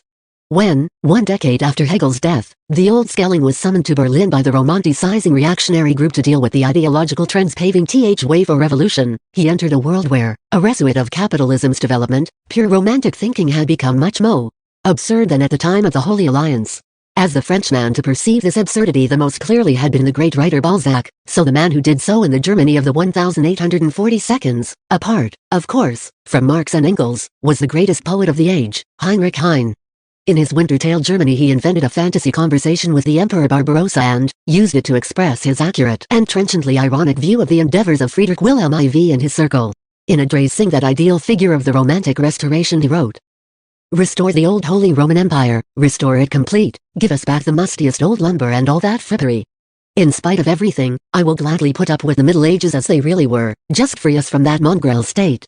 From that martinetism which is a nauseating mixture of Gothic folly and modern deceit, which is neither fish nor fowl. Chase away the band of actors and close the theaters where they parody the olden days." 74. Naturally Marx and Engels fathomed this situation even more clearly than was possible for Heine.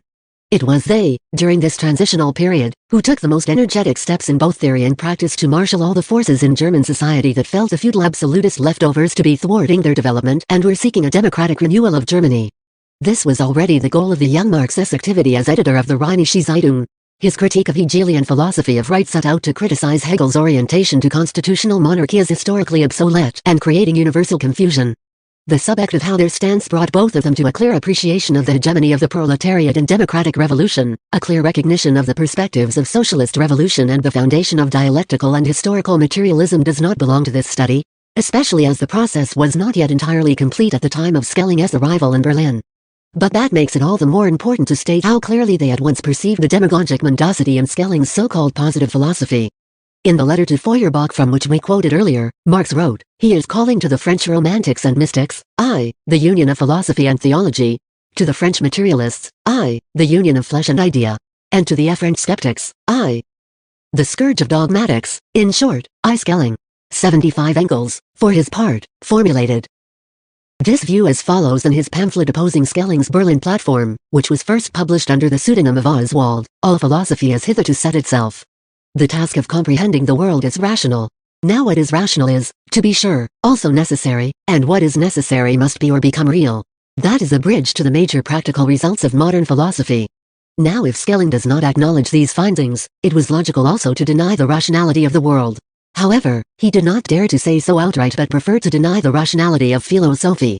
So he proceeds along the most devious possible line between reason and unreason, calling the rational comprehensible a priori and the irrational comprehensible a posteriori, and assigning the former to pure rational science or negative philosophy, the latter to a freshly argued positive philosophy. Here is the first major split between Schelling and all other philosophers. The first attempt to smuggle into the liberal science of thought a faith in authority, emotional mysticism and Gnostic fantasizing. 76. And Engels likewise stresses that Schelling's attack on Hegel was very closely linked with the dissolution of Hegelianism. It is an odd fact that precisely at this time he is being attacked from two sides, by his predecessor Schlegel and by his latest follower, Feuerbach. 77. Somewhat earlier Engels takes up the ambiguity of Hegel's philosophy of religion and again stresses the substantially time-conditioned connection between Schelling's right-wing critique and left-wing criticism by the radical young Hegelians. The side of the Hegelian system concerned with the philosophy of religion causes him to show contradictions between premises and deduction which the young Hegelian school discovered and acknowledged long ago. Thus he quite rightly says that this philosophy aims to be Christian, yet nothing forces it to be. Were it to abide by the first position of a rational science it would have its truth in itself. 78. Already it is not difficult to determine from all this the historical situation, both the class content and philosophical content of the later Schelling. The struggle now no longer revolved around the rationale of an objective dialectic in general where, as we have seen, the young Schelling ventured boldly forwards on individual questions in the direction of a natural dialectic, but halted methodologically with his intellectual intuition at the threshold of dialectics and founded the first form of modern irrationalism. How this philosophical stance is connected with his political attitude to revolution and restoration we have, again, already indicated. At the start of the 1842, the historical situation was far more ripe and acute. The romanticizing reaction of Friedrich Wilhelm IV and his supporters was, although backed by Prussian state power, far more of a avant-garde action than was the original romantic reaction after the French Revolution and in the Restoration period. The capitalization of Germany made rapid strides in these decades. Not only was the pressure of the bourgeois classes and the feudal absolutist system beginning to grow stronger and stronger. The stark contrasts between bourgeoisie and proletariat, a sure sign of the vigorous advance of capitalism, were manifested more and more firmly. The great revolt of the Silesian weavers took place only a few years after Schelling came before the public. Ideologically, the result was not only that Hegelian philosophy, as an expression of undeveloped class conflicts before the July Revolution, inevitably seemed obsolete from now on. It also meant that its adversaries were obliged to look for more timely intellectual tools than were supplied by the romantic reaction of the Restoration period. Schelling now came forward claiming to provide such tools. He was now already an overt opponent of Hegelian dialectics, aiming not only at refuting them critically and hence also at putting a stop to the radical tendencies in Hegel's successors, but at replacing them at the same time with a new philosophy. This philosophy would, on the one hand, fulfill the meanwhile intensified religious needs of romanticizing reaction, while, on the other, it would not disturb ideologically the rapport between these reactionaries and bourgeois circles that might be prepared to go along with them. We saw this duality in Schelling's efforts in the statement by Engels we quoted, too. The effect that the peak of Schelling's new philosophy, a peak enshrouded in theological mysticism, was pure irrationalism and anti-rationality, but that Schelling still did not declare allegiance to irrationalism openly and resolutely but followed devious roads, evading the ultimate consequences. That alone would not suffice to establish his uniqueness within the bourgeois development. After all, we have shown that every bourgeois philosophy, even if as radically irrationalistic as it was in the imperialist age, must concede as much to understanding and reason as the science serving capitalist production will need at all costs. The demands of the times, however, caused Schelling to go in part too far and in part not far enough in this respect. Hence the powerful effect of his first appearance, but hence also its rapid waning and his total loss of influence after 1848 when the class structure of reaction underwent a change. That Schelling did not go far enough for the reactionary bourgeoisie in his proclamation of irrationalism is connected, on the one hand, with his link with orthodox religion, which still claimed in this period to represent the higher rationality and not a crass irrationalism. 79 On the other hand, the idea of scientific thinking in the 1842 differed from that of the post-1848 period. Contemporary bourgeois thinkers were influenced by German classical philosophy and its tendencies toward dialectical thought. Therefore irrationalism's universal bourgeois concession to scientific thinking had also to extend to dialectics. it was not yet able to take up a radical agnosticist position. Thus while Schelling's adherence, a merely nominal one, as we shall see, to the dialectics of his early period of natural philosophy may directly follow, in biographical and psychological terms, from his vanity about his own life work, ultimately we are nevertheless dealing now with an objectively dominant trend of the age.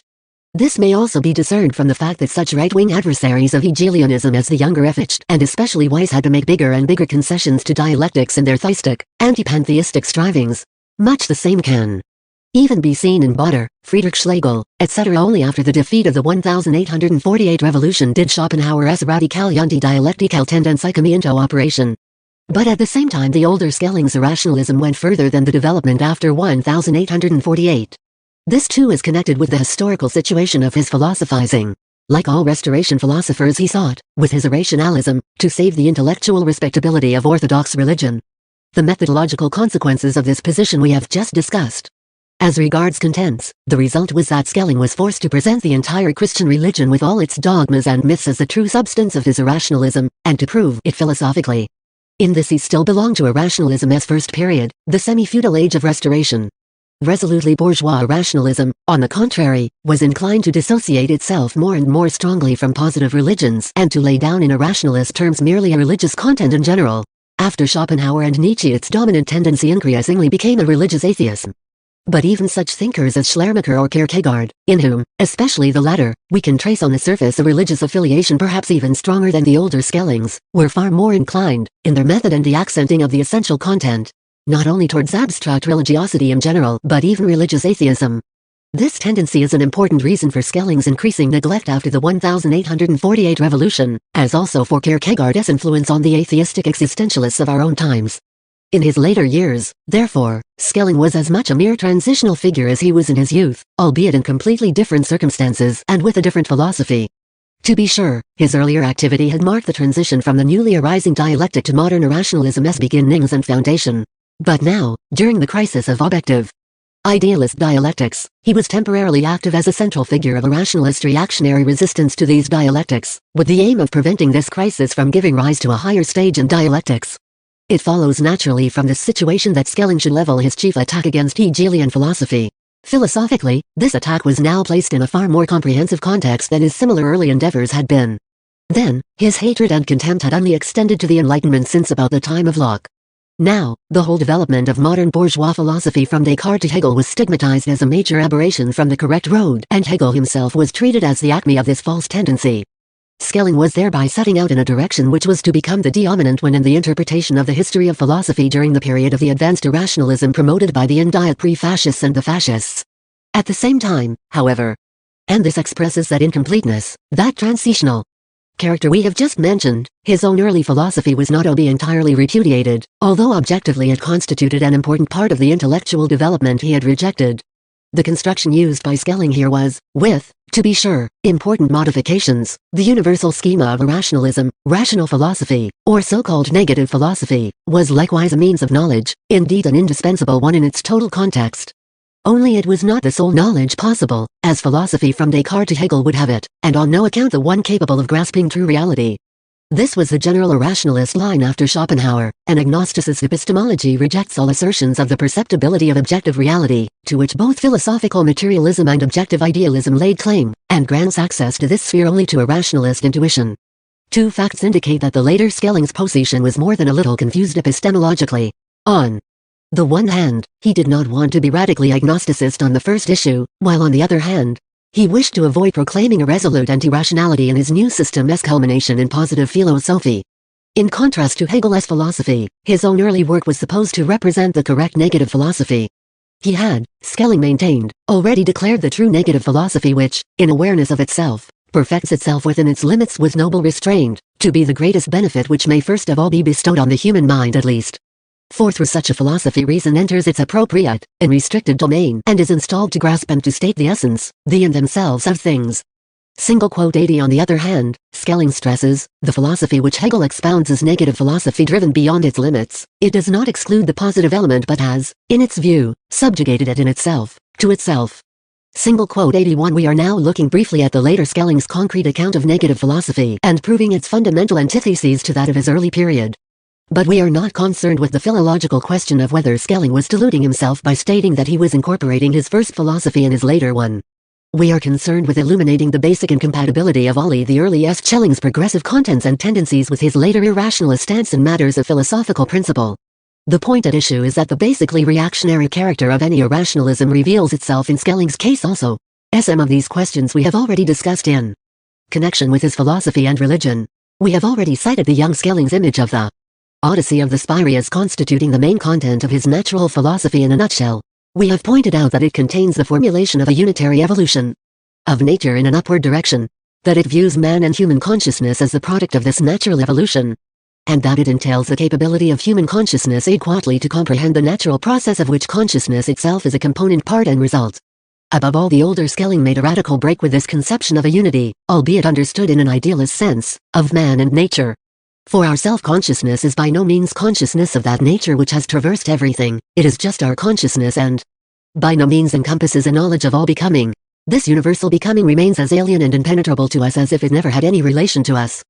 82 Thus the natural process, as far as it can be perceived at all as Schelling now interprets it, in no respect illuminates the knowledge of man, any more than its praxis can contribute to making reality comprehensible. Man and his doings are therefore far removed from rendering the world comprehensible. Man himself is the most incomprehensible thing of all. 83 But the disruption of this coherence entailed the adoption of a clear anti-evolutionist stance. Schelling now wrote ironically of the idea of a boundless progress, which for him could only be a senseless progress. A departing without ceasing and without a pause wherein something truly new and different might begin belongs to the articles of faith of present-day wisdom. 84 This dismissal of the idea of progress led Schelling likewise to reject evolution in an upward direction, from primitive beginnings to a higher level. Here again he vigorously opposed the theory of historical evolution which had gained strength in Germany chiefly under the influence of the dialectical tendencies of objective idealism. One of these axioms is that all human science, art and culture must have derived from the most wretched beginnings. 85 And since evolution did not move in an upward direction, Schelling did not allow it to be the immanent product of its own forces either, or the evolution of man to be the result of man's own deeds. Hence he regarded as similarly erroneous the prevalent view that man and mankind were left solely to their own devices from the outset, that they groped their way, as it were, blindly, sine numen, and exposed to the harshest workings of chance. 86 For the older Schelling there is ultimately no evolution at all. Whereas in his youth, in league with Goethe, he helped to inaugurate the evolutionism sharply hostile to the theory of a static nature as mooted by Linnaeus and Cuvier, he now invoked precisely Cuvier to counter the idea of evolution and, using him for support, repudiated all evolution in principle. To take this ad absurdum he stated that anyone believing in a real historical course of events would also have to accept real, successive creations. 87 Of course, if events are not allowed to be the result of the actual forces participating in them, either in nature or in history, then a creation is needed to give rise to something qualitatively new, whereby it is hard to see why this intervention of a transcendental power on one occasion would be more credible scientifically than its repeated occurrence. Schelling's demagogy consists in the fact that according to his needs, he sometimes produces pseudo-scientific arguments against dialectics, while in other instances, he cites the irrationalist grounds of theology against scientific thinking as a whole. Granted, Schelling's ensuing statements about history are in strict contrast to the genuine youthful idea of his beginnings. But in substance they are not only repetitions of the romantic reactionary philosophy of the Restoration, but also extensions to those reactionary elements in his first period which we have already touched on. For in respect of the history of mankind Schelling stresses, for we view the human race by no means as a single whole but as divided into two large masses, and so divided that the human aspect seems to be only on the one side. 88 The fundamental, qualitative inequalities within the human race are of its essence and irrevocable. Differences such as those of Kaffirs, Abyssinians and Egyptians go back into the world of ideas. There follows on from this an apologia, tortuous in its language but quite plain in meaning, for Negro slavery in Africa. 89 Needless to say the basis of the new Schellingian political philosophy too was the objective reason dwelling in things themselves which, for instance, requires a natural inequality, the difference between rulers and ruled originating in the world of ideas. 90 It is not worth quoting and analyzing in detail these views, whose philosophical basis was romantic. Facticity, that is, the irrationalism of social and political life with its Haller-Savignyesque inference that statutes and constitutions cannot be made. If we briefly note that according to Schelling a political overthrow if intended, is a crime second to none and one which only parasite parallels in importance. 91 We will have a clear enough picture of why Schelling was the appropriate ideologist for Prussian reaction under Friedrich Wilhelm IV. It is likewise evident from what we have expounded so far why the point of Schelling's polemics had to be leveled against Hegelian philosophy. For all its conservatism, its fluctuations and concessions to the right, its ideological-theological ambiguities, the essence of the Hegelian dialectical method was nonetheless an autonomous movement of the concept. An inwardly enclosed and ordered state of conditions mundanely obtaining for this world and leaving no scope for the transcendental, either in nature or in history. Hence Schelling's great accusation that with Hegel, negative philosophy claimed to voice the truth in itself alone and did not need supplementing with a positive philosophy. Schelling's critique of this tendency in Hegel, which was aimed against what was genuinely progressive about his philosophy, against the dialectical method, was not content to demonstrate the path to atheism which Hegel himself was held to have taken. It went so far as to state that then already overtly emerging political radicalism and atheism of the left Hegelians was a necessary logical consequence of Hegelian philosophy.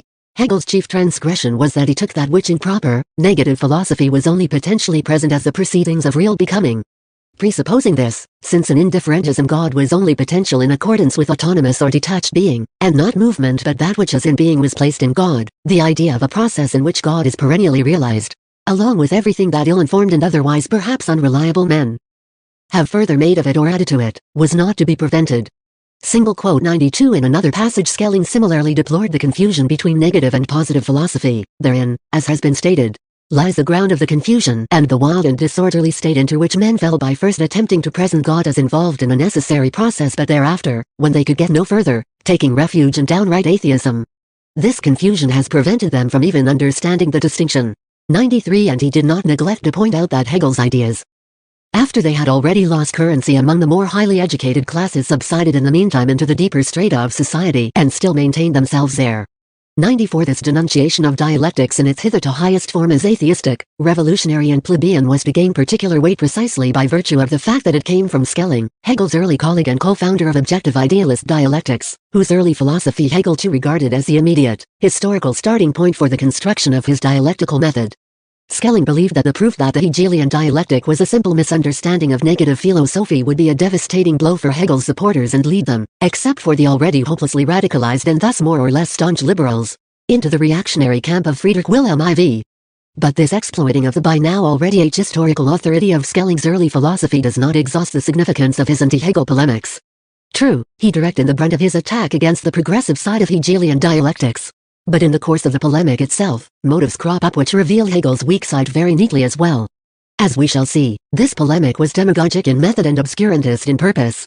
But it is instructive to observe that in it, real and very important flaws in objective idealist dialectics are shown forth, flaws which, if pinpointed with philosophical accuracy, could lead to a higher development of dialectics.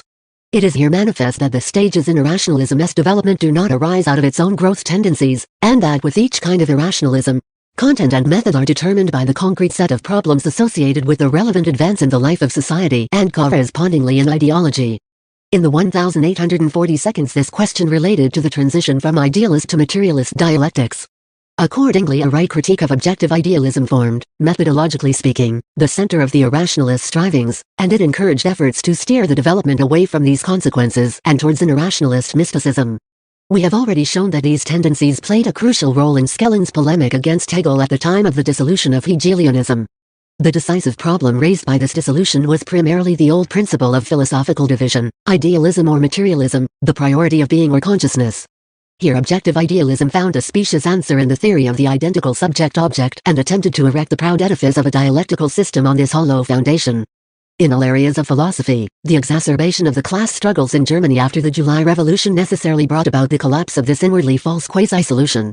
We have, too, already pointed out that this trend within bourgeois philosophy reached its climax in Ludwig Feuerbach, around the time of Schelling's appearance in Berlin. This question now plays a crucial part in Schelling's epistemological criticism of Hegel.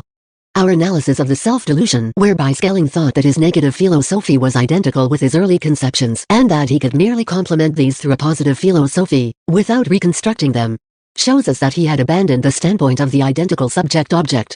And in now criticizing Hegelian philosophy he saw himself obliged to raise the question of the priority of being or consciousness. Time and again he did so, as it appears at first sight, with great lucidity and firmness. Writing, for instance, of the supreme antithesis and the supreme unity in philosophy, he arrived at the conclusion, but in this unity the priority is not on the side of thought. Being comes first and thought only second or subsequently. Quote 95 Or in another passage, more clearly still, for it is not because there is thought that there is being, but there is thought because there is being. 96. In what direction Schelling was led by these ideas we can study in closer detail shortly. At this point we must round out the underlying proposition now visible with another one which, although it reappears over and over again in the disintegration of Hegelianism, does not even approach a real answer, which is rather given first in historical materialism. We refer to the question of theory and praxis. The Hegelian system culminates in a perfect contemplation, in a conscious evocation of Aristotle's theoria. Despite the fact that earlier, Hegel's method raised a whole series of important questions about the reciprocity of theory and praxis, especially in the relation of labor to teleology. Here, however, the age of the disintegration of Hegelianism moved between two false extremes. The idealist attempts to surmount the contemplative peak in the Hegelian system largely hark back to subjective idealism and such thinkers Fichte, Feuerbach, on the contrary, guided by the ambition to go radically beyond subjectivism and Hegel's theology, succumb to an intuitive materialism. Thus for all that this question occupied the center of philosophical interest, not even anything like a satisfactory answer existed before the advent of dialectical materialism. Considering his constantly strong flair for topical relevance, it is not surprising that Schelling also attacked the Hegelian philosophy of reason on the theory-praxis issue. Here, to be sure, it is already evident from the most general formulation what purpose lay behind the Schellingian proposition. In treating the difference between negative and positive philosophy, where he referred to a crisis in natural science, he took up the antithesis of theory and praxis, criticizing Hegel, and stated, therefore rational science really leads beyond itself and drives towards revolution. But this itself cannot emanate from thought. It is rather a practical impulse which is needed. But there is nothing practical in thought, the concept is only contemplative and has only to do with the necessary, whereas we are dealing with something located outside of necessity, something willed for. If we take these formulations in their straightforward abstract generality, it is clear that Schelling had an inkling of the real philosophical crisis of his age. He did suspect that the key to resolving its problems could be found in the priority of being overthought, in praxis as the criterion of theory. However, and this is characteristic of the origin of any historically influential irrationalist philosophy, Schelling only brought up these assertions, topical in their abstract generality and correctly pinpointing the real idealist flaws in Hegelian philosophy, in order to create a diversion from the step forward which contemporary philosophy was in the process of making. His aim was to neutralize the contemporary struggle for a new social content and for the birth of a dialectical philosophy adequately expressing it, to channel this struggle into an irrationalist mysticism with a seasonable look and fitting the social and political goal of reaction. This becomes plain as soon as we take even a brief glance at the concretization of the aforestated views of Schelling. In undertaking to define more concretely the intrinsic nature of being independent of and conditioning thought, he naturally raised the matter of the Kantian thing in itself. His critique of the Kantian shortcoming was of course far less fundamental than Hegel's, in spite of the latter's idealist limitations. Schelling stated, for this thing in itself is either a thing, that is, it is a being, and then it is necessarily something perceptible as well and hence not in itself. In Kantian sense for by in itself he understands precisely what lies outside all determinants of the understanding. Or this thing in itself is really in itself, that is, something unknowable and unimaginable, in which case it is not a thing. Single quote 97. When, however, he continued this concretization and examination of his own views, he arrived at the duality of subjective idealist agnosticism in the phenomenal world and pure irrationalism in the world of noumenon, which constitutes the essence of Schopenhauer's philosophy. Since Schopenhauer himself was determined by Schellingian influences in this question to a large extent, we emphasize this affinity only as characterizing the irrationalist trend, not as a historical connection, which scarcely existed, between the later Schelling and Schopenhauer. Schelling stated, we say, there may be a first principle, unknowable for itself, being devoid of measure and definition, but there is no thing in itself. Everything that is an object for us is already in itself affected by subjectivity, that is, something which in itself is already, in part, subjectively established. 98. But this lapsing into a subjective idealism and also into a bottomless irrationalism was only the necessary result of Schelling's method, not of his conscious intention. On the contrary, as we have shown, Schelling sought to efface the epistemologically and scientifically oriented tendencies in the dialectical method, now in a state of growth crisis, not simply through a radical irrationalism, but through the higher rationality of so-called positive philosophy, through a resolute turn to theology that was purportedly grounded philosophically. When, therefore, the concrete transition from negative to positive philosophy is sought, the priority of being overthought, previously stated so firmly, Evanesky's, or rather, the being previously expressed abstractly and without definition is suddenly transformed, without any rationale or interposition, into the supra-rational God, a God set above all rationality. To be sure, Schelling wrote, I have demonstrated through the whole of evolution to date, if there is or should be a rational being, I must presuppose that mind. But we are still given no ground for the being of this mind. Rationality would only give a ground for the aforesaid if rational being and reason itself were to be set absolutely. And this is not the case. For speaking in absolute terms, it is just as possible that there is no rationality and no rational being as that there is a rationality and a rational being. The ground or, more properly, the cause of rationality is therefore itself first given, rather, in that perfect mind. Rationality is not the cause of perfect mind. It is only because there is the latter that there is rationality. And this destroys the basis of all philosophical rationalism, that is, any system which elevates rationality to a principle. Only a perfect mind is a rationality. But this very mind is without ground, simply because it is. 99. This is, the later Skelling's version of being, was represented by him as the ground of rationality and was even supposed to guarantee the rule of reason in the field assigned to it. Positive philosophy proceeds from what is sheerly outside reason. But reason yields to this only in order to enter straight into its rights again.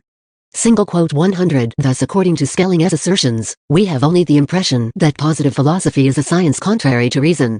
But his own terminology already betrays his illogicality, his demagogic ambiguity, the absurd expression and irrational science. Clearly shows how much Schelling wanted to reconcile basically incompatible elements in his positive philosophy, and to revive the insoluble internal contradictions of a scholastic theology with the highly advanced intellectual apparatus of idealist dialectics. This irrevocable inner conflict stands out in the B.Asic methodological ideas of his later philosophy. The whole famous division of negative and positive philosophy hinges on the fact that Schelling divides sharply and metaphysically the essence of things from the existence.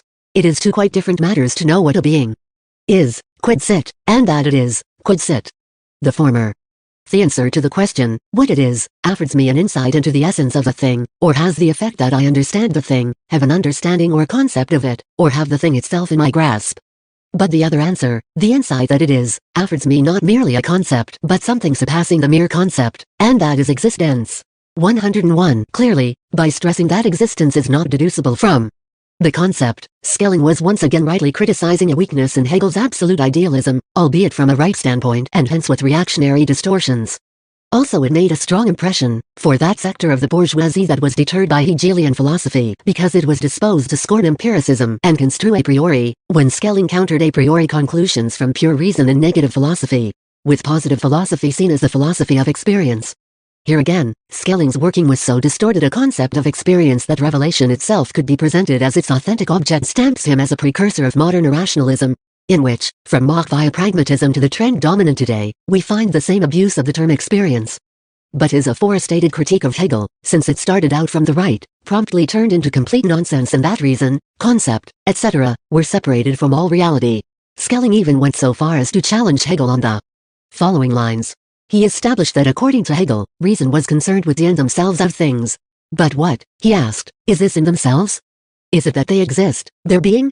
Not at all, for the in itself, the essence, concept and nature of man, for example, would remain the same even if there were no men in the world, just as the in itself of a geometric figure remains the same whether the figure exists or not. 102. Here the invocation of a geometric figure's independence of its existence is pure sophistry, for every such figure is an intellectual image of essential spatial connections, just as the concept of a man is. Skelling's experience philosophy would have faced an insoluble task if it had had to form a concept of man independently of his existence. The flaw in Hegelian idealism was that while always acknowledging this connection from the practical, methodological angle, it acted from the systematic angle as though all concrete determinants were products of the concept's autonomous motivation. Here is Skelling's right-wing critique. Instead of establishing the proper epistemological connection between reality and the intellectual image, as Feuerbach's leftist critique did, repudiated all objectivity of the concept, the essence, and their basis in reality. It turned objective idealism into a subjectivist caricature and removed from it the unconscious and inconsistently still present relation to objective reality. Skelling's curious position is seen in the fact that his negative philosophy, while deliberately giving the impression of an idealist objectivism, became purely subjectivist pragmatic without so much as trying at this point to confirm from the angle of the subject the totally non-objective categories thus obtained, as did the philosophical advocates of subjective idealism. But for that very reason, Schellingian existence was necessarily stripped of all content, all rationality. Essentially Schellingian existence was an abyss of nothingness, again laying grandiloquent claims to a higher, divine rationality. So precisely this system's basic structure reflects Skelling's shaky desire to unite the irreconcilable, the typical attitude of one caught between two periods as ideological leader of a movement confused in terms of social class. The close link with the feudal aristocratic, romanticizing absolutist circle of Friedrich Wilhelm IV determined those consciously constructive features of his system which made it a continuation of and conclusion to Restoration thinking and tendencies à la Butter. The bourgeois components of Prussian reaction, on the other hand, produced those subjective idealist, radical irrationalist undercurrents which made his philosophy, although quickly outmoded as a whole, an important precursor of modern irrationalism. The same dichotomy is manifest in Schelling's concretization of praxis. We have shown how far Schelling criticized with some fairness, albeit from the right, the contemplative character of Hegel's system. But for all its limited fairness as a pure critique, the standpoint that now emerged in Schelling was a severe reactionary regression compared with classical German philosophy. This, within its idealist confines, had also tried to elaborate the objectivity of human praxis in economic, historical and social terms. On the one hand, the decisive role of species in Hegel's philosophy was admittedly a sign that he failed to understand the real class structure of bourgeois society, mysticizing it and its development as the development of the species. But, on the other hand, there was still a tendency in Hegel to comprehend objective sociality philosophically as an essential and inseparable feature of human life and human praxis. The irrevocable antitheses we have traced in the later Schelling's cardinal tendencies also appear in the fact that, on the one hand, it was the aim of his philosophy to create a rationale for reactionary feudal absolutist conservatism. But on the other hand, it is likewise no accident that the praxis concept of Schelling's positive philosophy is radically antisocial and confirms an individualism as extreme as we find somewhat later in Kierkegaard and then, in the imperialist period, in the existentialists. Schelling wrote, "It has therefore been shown how the ego's need for a God outside of rationality arises in a thoroughly practical fashion. This willing is not contingent, it is a willing by the mind which, in conformity with inner necessity and in its longing for its own liberation, cannot stop at that which is contained in thought. Just as this demand cannot have its starting point in thought, it is not a postulate of practical reason either. It is not the latter, as Kant would have it, but only the individual that leads to God. For it is not the universal element in man which hankers after blessedness but the individual. If man is restricted to gauging his relationship to other individuals according to their relationship in the world of ideas, only the universal, the rationality in him can be satisfied, not the individual man. The individual for himself can demand nothing but blessedness. Loy. Here too the aforestated central conflict between the basic ideas and Schelling's later philosophy finds clear expression, and here too it indicates its social foundation, the dichotomy in its class basis. This concludes our study of the irrationalist characteristics of Schelling's second period. It is not worth examining in detail the separate questions of his construction of mythology and revelation. As a whole, as a system model, this philosophy exerted, after all, only a very fleeting influence on irrationalism's development. On the other hand, it has been possible to observe so far that individual motives directly or sometimes through manifold agencies, have become important components of the later irrationalism. Hence we deem it necessary to touch briefly on several more of these motives, without analyzing in too much detail the place they occupy in Schelling's system. It will suffice to note once again that Schelling, contrary to his assertions, abandoned the progressive trends of his youth on all important questions and indeed reversed those trends. But wherever he had already set out in a reactionary direction in his youth, he continued to pursue it and developed it further. That goes, above all, for the aristocratism in his epistemology. Earlier, it was artistic genius that provided the specious basis for this aristocratism. Now it was Christian revealed wisdom which became the organon of the chosen state of a few, marking this theory's open return to the magic world which, historically, formed its origin. Revelation, wrote S. Schelling, is neither a primal relationship nor a universal one extending to all men, nor an eternal, lasting one. 104 S. Schelling's view of time points even more noticeably towards the later irrationalism. We have dealt already with the universally reactionary trend in his theory of history, and above all the complete dropping of the idea of evolution entertained in his youth. Epistemologically, this change was to be now underpinned by repudiating the objectivity of time, by completely subjectifying it and by identifying it with the experience of time. Here, once again, it needs to be stated that an elaboration of the objectivity of space and time is among the most progressive elements in the development from Kant to Hegel, within, to be sure, the limits inside which this could be performed idealistically. Now if S. Schelling reverts to subjectifying time in his later works, there are 2 points that need to be stressed. Firstly, this subjectivity of time was no straightforward return to the Kantian a priori. It was, in its basic tendency, Schelling thrashed the problem out far less than Schopenhauer before him or Kierkegaard after him, a dissolving of all objectivity of time in its subjectively experienced state. Secondly, Schelling, in contrast to Schopenhauer who subjectified space and time equally thereby harking back from Kant to Berkeley, wanted to ensure for time a privileged place in the system of philosophical knowledge. We must lay special emphasis on this tendency because here, again, Schelling became a precursor of the later irrationalism. For it was an essential part of this irrationalism that intuition, as the organon for grasping true reality, inflated its own experiential nature and hence experienced time into the essence of this reality. And the vitalist trend in imperialist irrationalism reinforced the movement towards interpreting space as the principle of the lifeless, dead or ossified.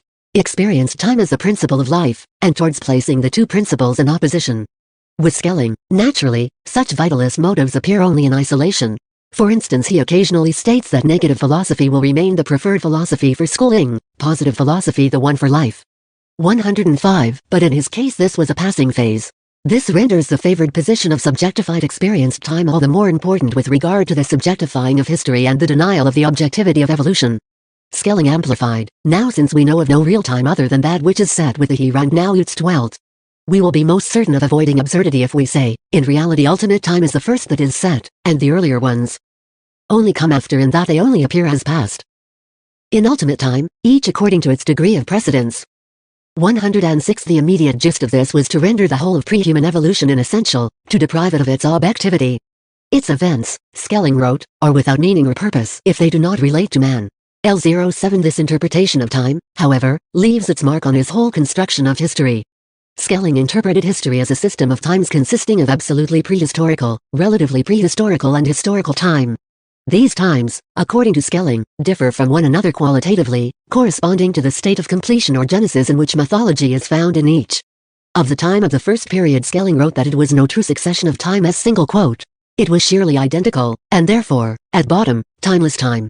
And from this he inferred, hence with it, not just one particular time but time as a whole is delimited, and it is itself the ultimate to which we can return in time. No further step can be taken beyond it except into the preterhistorical. It is a time, but one which is already no longer a time in itself, only in relation to what follows. In itself it is not a time, because there is no true before and after in it, because it is a kind of eternity. 108. This wild mysticism, the logical consequence of a fanatical denial of evolution in natural and human history, takes us to the core of Schelling's world construction. For the philosophical proof of revelation was, after all, supposed to form the climax to the system. Its aristocratic character we have just discussed. Schelling, who, as we have shown repeatedly, always wanted to underpin his irrationalist pronouncements with pseudo-rational arguments or ones purportedly in line with experience, explained in that context that revelation must be proved by a fact independent of revelation. But this fact independent of revelation is nothing else than the appearance of mythology. 109. We see therefore that the timeless time of the genesis of mythology furnishes proof of the truth of Christian revelation. This mystical construction is of little interest as regards the history of philosophy. After 1848 it virtually ceased to play any part at all. A brief outline of it was needed here not so much to round off the later Schelling's characteristics, but rather because this underpinning of latter-day misconstruction with the primeval productiveness of an absolutely prehistorical time became an important element in directly pre-fascist irrationalism and in fascist irrationalism itself. How far Schellingian influences, direct or indirect ones, entered into the process is a secondary issue. It matters more that we should see how such myths and the theorems confirming them are logically bound to spring up on the basis of a radical denial of evolution, and how the destruction of the reason active in history drives thought into the nothingness of a bottomless mysticism. And it further matters that we should clearly see that no intellectual or aesthetic cultivation and no concretely extant knowledge offers a critical safeguard against this abyss of nonsense if the class struggle impels a particular social stratum, its ideologists and their public to deny and to contest the most important facts of social reality. 4.